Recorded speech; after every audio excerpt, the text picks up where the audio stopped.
이 시간 함께 기도드리고 하나님의 말씀 함께 나누도록 하겠습니다. 사랑과 은혜가 풍성하신 하나님 아버지, 푸르른 봄날 우리가 각자의 자리에서 하나님 앞에 나아갑니다. 주님, 이 시간, 이 말씀의 시간들을 통해 우리가 하나님을 경험하게 하여 주시고 하나님의 마음을 깨닫게 하여 주시옵소서. 우리가 함께 모여 예배하지 못하는 안타까운 마음들이 있습니다. 주님, 이 상황들이 속히 해결되게 하시고 모두가 또 함께 모여 기쁘게 예배하는 시간들이 속히 올 수 있도록 인도하여 주시옵소서.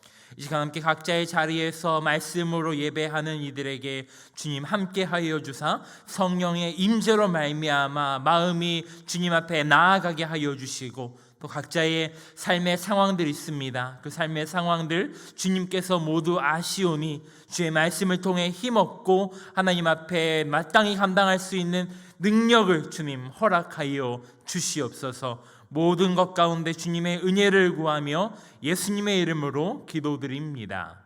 아멘.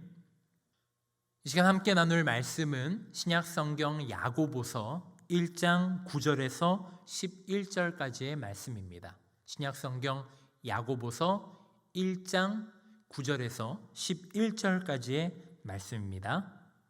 제가 읽겠습니다. 낮은 형제는 자기의 높음을 자랑하고 부한 자는 자기의 낮아짐을 자랑할지니 이는 그가 풀의 꽃과 같이 지나감이라. 해가 돋고 뜨거운 바람이 불어 풀을 말리면 꽃이 떨어져 그 모양의 아름다움이 없어지나니 부한 자도 그 행하는 일에 이와 같이 쇠잔하리라. 아멘. 요즘 봄이 깊어지고 여름이 다가옴을 느끼면서 감탄을 금치 못할 때가 참 많습니다.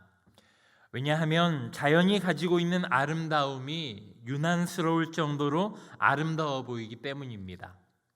이따금씩 교회 근처에 있는 남산이나 또는 성곽길 등을 걷다 보면 풀과 나뭇잎이 이렇게 푸르른 적이 있었던가라는 생각이 들 정도로 아름다워 보이기도 합니다. 특별히 여러분들도 오랜 시간 동안 또 여전히 오지 못하는 우리 장춘교회의 봄의 모습이 많이 그리우시리라고 생각합니다. 제가 자연을 바라보며 감동받은 마음이 코로나로 인해 어려움을 겪는 시기이다 보니 심리적으로 더 자연의 아름다움이 크게 느껴졌을 수도 있습니다. 하지만 겨울을 지나 봄을 맞이하며 느끼는 자연이 가진 그 아름다움을 아마 저만 느꼈던 것은 아니었을 것입니다.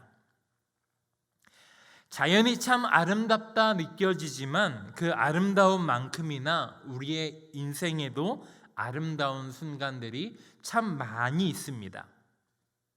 우리가 인생을 살아가다 경험하는 수많은 아름다운 시간들이 있습니다. 아름다운 곳을 가보거나 또 그곳에 가서 그 경치라던가 그 아름다움을 감상하고 또 맛있는 것들을 먹고 좋은 사람들과 만나고 우리의 인생 가운데 맡겨진 일들을 우리가 성취하게 되고 순간순간마다 하나님이 지으신 아름다운 세상을 살아가며 경험하는 감격스러운 순간들이 참 많이 있습니다.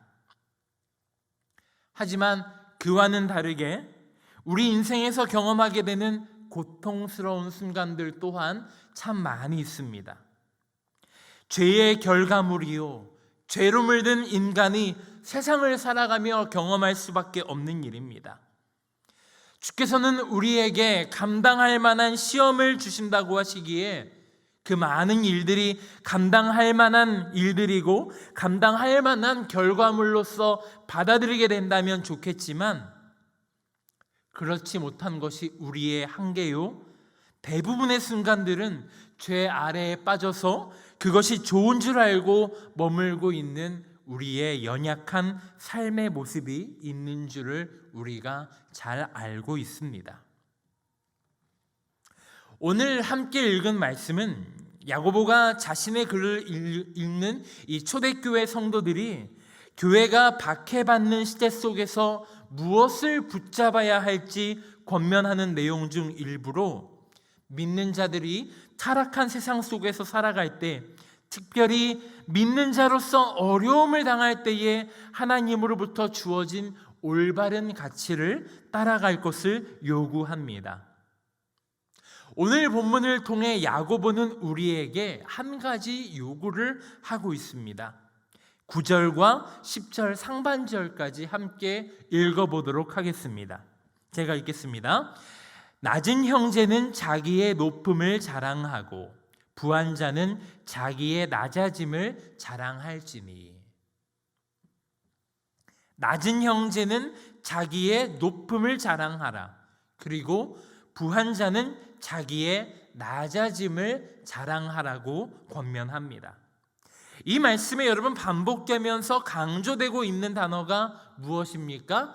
자랑하라 라고 말합니다. 무엇을 자랑하라고 말하는 것일까요? 즉, 그들이 알고 있는 복음에 근거하여 자신의 어떠함에 상관없이 복음을 통해 주어진 하나님 나라에서의 높은 가치와 헛된 세상에 대하여 낮아짐을 자랑하라는 말을 하고 있습니다. 사도 바울은 우리에게 또 이렇게 권면합니다. 갈라디아서 6장 14절의 말씀입니다. 그러나 내게는 우리 주 예수 그리스도의 십자가 외에 결코 자랑할 것이 없으니 그리스도로 말미암아 세상이 나를 대하여 십자가에 못 박히고 내가 또한 세상을 대하여 그러하니라. 아멘. 우리가 자랑할 것이 있다면 여러분 무엇을 자랑해야 합니까? 오직 우리 주 예수 그리스도 한 분뿐입니다. 그분이 이 세상에 오셔서 우리에게 주신 것밖에는 자랑할 것이 없습니다. 복음을 얻고 복음을 누리며 살아가는 자들이 붙잡아야 할 것은 오직 이것 한 가지입니다. 그렇기 때문에 낮은 형제가 자랑해야 할 높음과 부한 자가 자랑해야 할 낮아짐은 성취의 대상이 아니라 존재의 이유이며 정체성을 이야기하고 있는 것입니다. 세상에서 얻게 된 내가 가진 모습이 아니라 예수 그리스도의 십자가의 죽음으로 인해 얻게 된 그 대속의 은혜로 하나님 나라의 백성으로서의 정체성을 이 땅에서 보이라는 권면을 하고 있는 것입니다. 우리의 인생을 보십시오. 우리가 수많은 순간 속에서 어떻게 하면 내 인생이 더 아름다워 보일까, 더 그럴듯하게 보일까 고민하고 씨름하지만 정작 그 안에 자세하게 살펴보면 썩어질 것들 뿐이고 사라질 것들 뿐입니다. 그런데 우리는 그 썩어질 것과 사라질 것들을 남의 눈을 의식해서 또는 세상의 기준에 맞춰서 자랑하기 위해 애쓰느라 바쁘고, 그런 것들을 위해 하나님께서 우리에게 주신 아름다움을 썩히는 일에 아무렇지 않게 대하고 있습니다. 그러한 인간의 본성은 본디 하나님께서 창조하신 아름다움이 아닙니다. 세상에서 더럽히고 더럽혀진 모습일 뿐입니다. 그것은 하나님께서 우리에게 주신 것이 아닙니다. 죄로 물든 이 세상에서 취한 헛된 것입니다. 이러한 것들로 채워서는 안 됩니다. 세상의 더러움이 내 안에 가득하다면 우리 안에 그리스도께서 나타나 보이실 리 없으며 그분께서 행하신 일을 기뻐할 수 없으며 그분이 다시 오시기를 기다리는 삶을 살아갈 수 없을 것입니다. 타락한 세상을 살아갈 때 겪는 어려움을 우리는 하나님의 지혜로 넘어설 수 있어야 합니다. 눈에 직면한 각종 어려움의 것들을 세상의 것에 의존하거나 위축되지 말고 믿음 위에 굳건하게 서 있는 삶을 살아내어야 합니다. 그것은 노력의 문제가 아니라 시선의 문제입니다. 내가 무엇을 주목하고 사느냐가 중요한 것이라고 오늘 본문은 우리에게 권면하고 있습니다. 내가 가진 것이 전부가 아닙니다. 하나님께서 주신 것을 우리가 주목해야 합니다. 그것이 지혜이며 그것이 이 땅에서 하나님 나라를 살아내는 방법입니다. 타락한 세상을 살아가는 그리스도인들의 삶의 자세를 오늘 본문을 통해 우리가 몇 가지를 통해 함께 살펴보고자 합니다.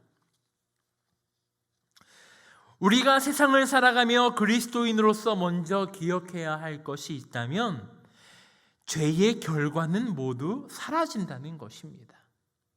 죄의 결과는 모두 사라진다는 것입니다. 오늘 본문 11절에 보면 이렇게 기록되어 있습니다. 11절 상반절에 기록된 말씀인데요. 해가 돋고 뜨거운 바람이 불어 풀을 말리면 꽃이 떨어져 그 모양의 아름다움이 없어지나니.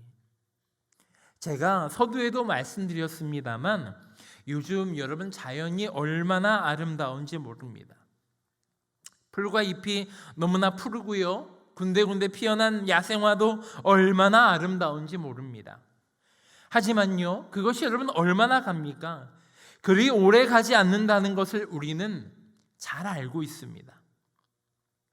여름이 지나고 날이 추워지면요, 나뭇잎이 색을 바꿔 입고요, 아름다웠던 모습은 어디론가 사라져버리고 이내 헐벗은 모습을 만나게 됩니다. 이것은 누구나 알고 있는 객관적 사실입니다. 이러한 자연이 세상의 이치이며 자연스러운 것이라고 누구나 생각합니다. 이처럼 우리가 살아가고 있는 세상도 마찬가지입니다. 우리가 보기에는요, 찬란하고 아름다운 것 같습니다. 하지만요, 그것이 결코 영원하지 않습니다. 이내 사라질 것이고 이내 소망 없는 것들 뿐입니다. 이 땅에서 우리가 누리는 수많은 아름다운 것들도 모두 다 진짜가 아닙니다. 모두 사라질 일들입니다. 이것은 가능성의 이야기가 아닙니다. 무엇에나 적용이 되는 반드시 일어날 일입니다. 오늘 우리가 읽은 본문이 그렇게 말하고 있습니다. 본문에 등장하는 지나감이라, 없어지나니, 쇠잔하리라 등의 단어는요, 부한자의 영광과 권력이 이 세상의 것들이 얼마나 덧없는 것인지를 설명하기 위해서 어떤 시제를 사용하고 있냐면 미래 시제를 사용하고 있습니다. 이것은요, 반드시 일어날 일, 피할 수 없는 일, 이것들에 대한 경고의 내용들을 담고 있습니다. 이 말이 무엇을 뜻하는 것입니까? 세상은 영원하지 않습니다. 제 아무리 아름다운 것이 있다고 해도 아름답지 않은 순간이 오고, 제 아무리 대단해 보이는 것도 그렇지 않은 순간, 곧 끝이 오는 것이 바로 세상이라는 것입니다. 얼마나 허무한 일입니까? 영원하지 않은 것을 위하여 지나치게 애쓰고 수고하고 그것에 매이는 것이 얼마나 부질없는 일입니까? 여러분들의 삶 속에서 주목하고 있는 세상의 것들이 있습니까? 하나님보다 앞선 세상의 것들이 있나요?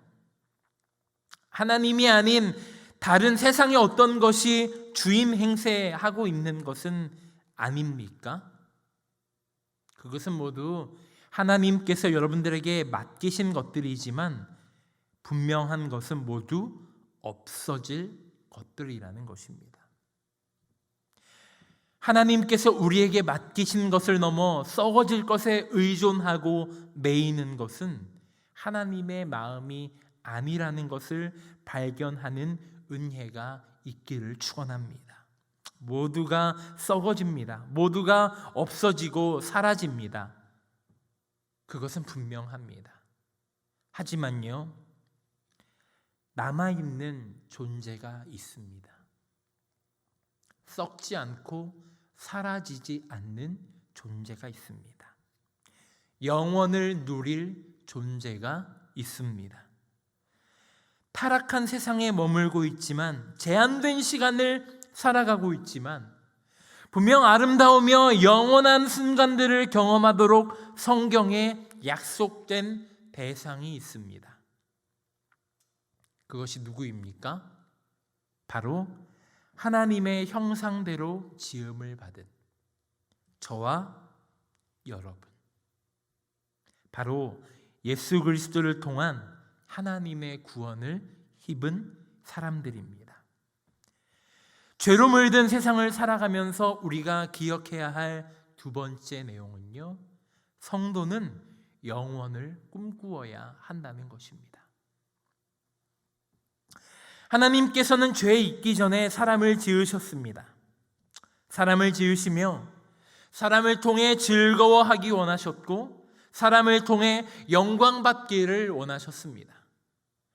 아담으로부터 죄가 들어온 뒤 죽음의 저주가 임하였지만, 하나뿐인 독생자 예수 그리스도를 통해 우리를 영원한 사귐 가운데로 초청하셨습니다.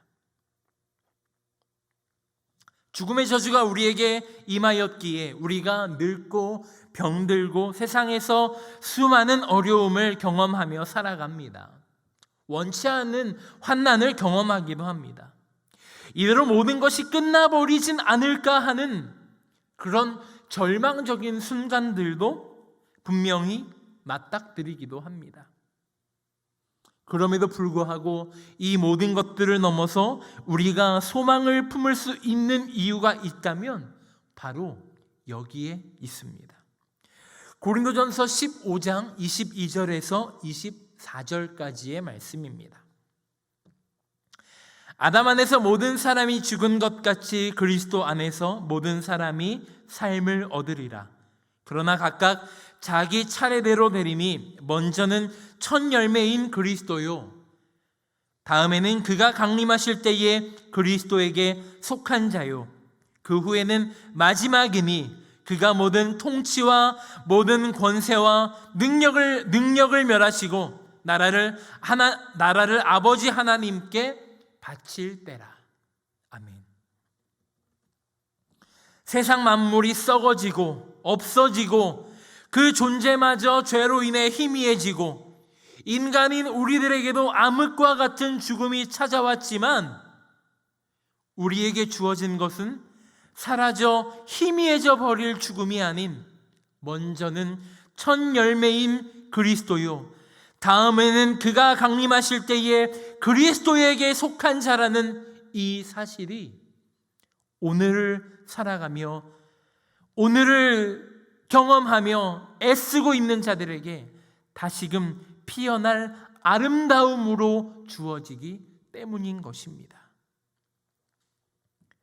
비록 우리의 모습이 보잘것없어 보여도요, 누추해 보이더라도 우리는 분명 다시금 피어날 아름다움을 가진 사람들입니다. 아름다움을 가진 자답게 살아갈 수 있는 우리가 되어야 합니다. 소망 없는 우리가 소망을 품을 수 있는 존재로 살아가게 된 그 복음이 저와 여러분들의 삶에 가치 있는 것이 되어서 붙잡고 살아가야 할 것입니다. 그래서 성도는요, 세상 사람들과 구별되어서 하나님의 백성된 것을 삶을 통해 증명해야 합니다. 수많은 믿음의 선진들이 그렇게 살아갔습니다. 예수님의 제자들이 그러하였고 초대교회 성도들이 그러하였습니다. 모든 상황 속에서 세상 사람들과 전혀 다른 마음과 태도를 보임으로써 어두운 세상에 하나님 나라의 영광을 비추고 하나님께 영광 돌리는 삶을 살아갔습니다. 그 숙제가 여전히 우리에게 주어져 있습니다. 오래전에 제가 고등학교 때의 일입니다. 친구들과 함께 놀러 가기 위해서 버스를 타러 갔는데, 한 친구가 우리가 가고자 하는 그 지역에 가기 위해서 항상 이용하던 버스가 아니라 새로 생긴 노선의 버스를 타면 더 빨리 갈 수 있다고 친구들의 무리를 설득한 것입니다. 지금은 버스를 타기 위해 정보를 알아보려면 노선 정보와 버스 도착 시간까지 모두 다 한눈에 스마트폰을 통해서 확인이 가능합니다. 하지만 제가 고등학생이던 시절만 되어도 버스 도착 시간은 저 멀리에 신호 대기 중인 버스가 보여야지 버스가 오는가 보다 생각할 수 있는 것이었고요. 노선도는 정류장 기둥에 붙어 있는 잘 보이지도 않던 작디 작은 표 하나가 전부였습니다. 그래서 저와 친구들은 저희를 설득하는 친구의 말을 믿긴 어려웠지만 반신반의한 마음으로 친구들에게 알려준 그 버스를 함께 타게 되었습니다.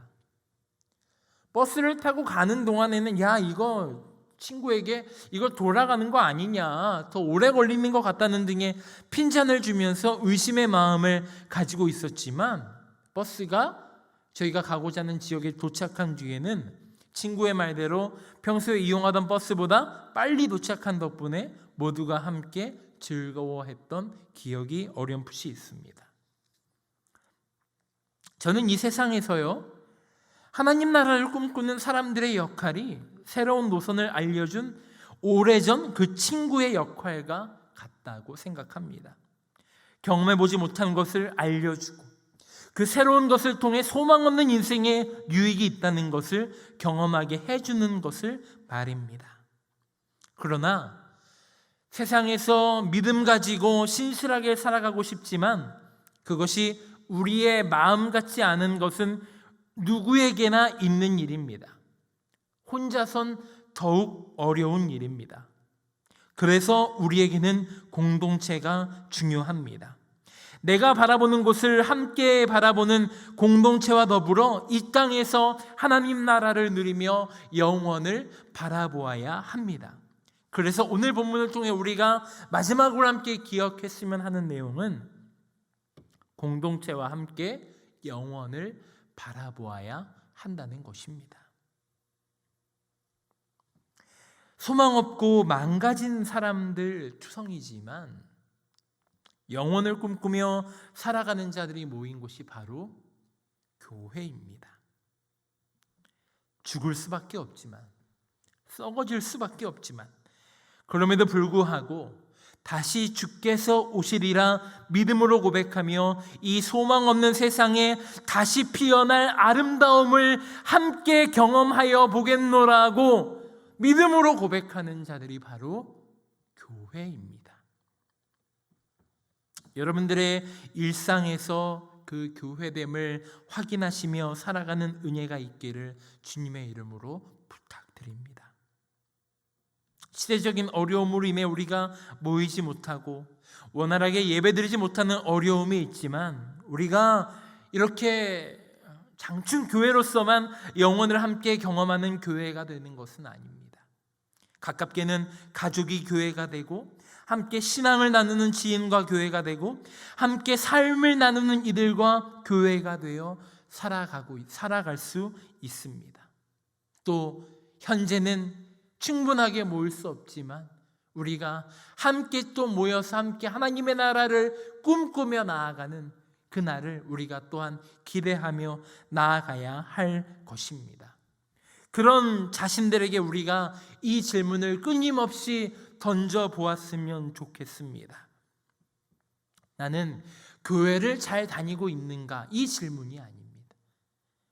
나는 오늘 교회로 살아가고 있는가? 나는 이 타락한 시대 속에서 교회답게 살아가고 있는가?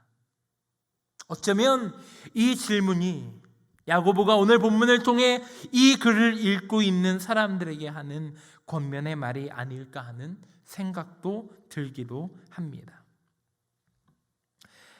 내가 얼마나 교회를 잘 나오고 있느냐는 이 질문의 답이 될 수 없습니다. 세상에서의 답은 남을 이김으로 인해 자신의 이익을 추구하는 것이 세상에서 얻는 답이겠지만 하나님의 답은 이웃을 살피며 마지막 때 곧 주님 오실 날을 기다리는 것이 하나님에게 있어 교회로서의 답이 될 수 있는 것입니다. 그래서 우리는 사람의 힘을 의지하지 말고 말씀의 능력과 기도의 힘을 붙잡아 교회로서의 정체성을 날마다 드러내기 위해 힘쓰고 애써야 할 것입니다. 그래서 내가 교회로 살아가고 있는가, 나는 오늘 교회로 살아가고 있는가 하는 그 질문에 우리가 답을 낼 수 있어야 합니다. 우리 시대 속에서 당면한 문제들이 있습니다. 당장에 코로나가 마무리된다면 너무 좋겠지만 또 교회가 그 이후에 감당해야 할 여러 가지 사회적 현상들과 어려움들도 분명하게 있을 수 있습니다. 악한 사탄은 오히려 이 혼란스러운 시기를 틈타 교회 공동체에 어려움을 줄 수도 있을 것 같습니다. 하지만 그것은 우리의 힘으로 해결할 수 있는 것이 아닙니다. 우리가 해결할 수 있는 힘이 있다면 그것은 아까 제가 드린 질문, 나는 오늘도 교회로 살아가고 있는가 하는 질문에 우리가 삶으로서 각자 한 사람 한 사람이 답하고 살아갈 수 있다면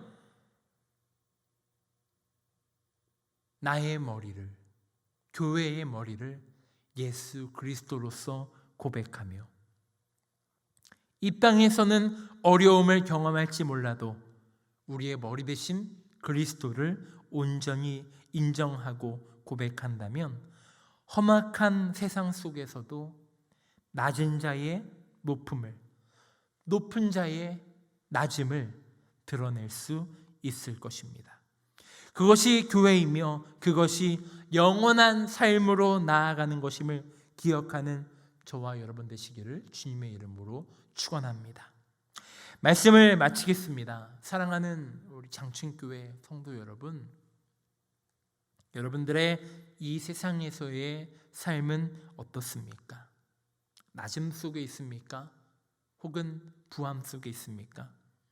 낮음이나 부함이나 그것이 중요한 것이 아닙니다. 그것은 모두 사라질 것들이라는 것 꼭 기억하여 주셨으면 좋겠습니다. 모두 사라질 아름다운 것들이지만 우리의 인생은 영원 가운데로 하나님께서 초청하셨음을 기억하고 오늘 이 순간도 여러분들의 인생은 반드시 다시금 피어날 아름다움을 가진 사람들이라는 것을 기억하고 그렇게 한 걸음 한 걸음 나아가는 여러분 되시기를 주님의 이름으로 축원합니다. 함께 기도하겠습니다. 살아계신 하나님 아버지, 우리의 인생이 낮음 가운데 있던지 부함 가운데 있던지 그것은 중요한 것이 아님을 알고 있습니다. 하나님, 그것들이 우리의 인생의 주인 되지 않게 하시고 오직 하나님 한 분만 주인으로 고백하며 나아가는 인생 될 수 있도록 은혜를 더하여 주시옵소서. 우리가 가진 것들은 모두 사라질 것들이지만 장차 주님 다시 오실 때에 우리에게 피어날 그 아름다운 삶을 우리가 소망하게 하시고 오늘 이 순간도 각자의 삶에서 교회로서 우리가 그 정체성을 드러내며 나아가는 우리 한 사람 한 사람 성도님들 될 수 있도록 하나님께서 은혜의 은혜를 더하여 주시옵소서. 그렇게 우리와 동행하실 주님을 찬양하고 경배드리며 예수님의 이름으로 기도드립니다. 아멘.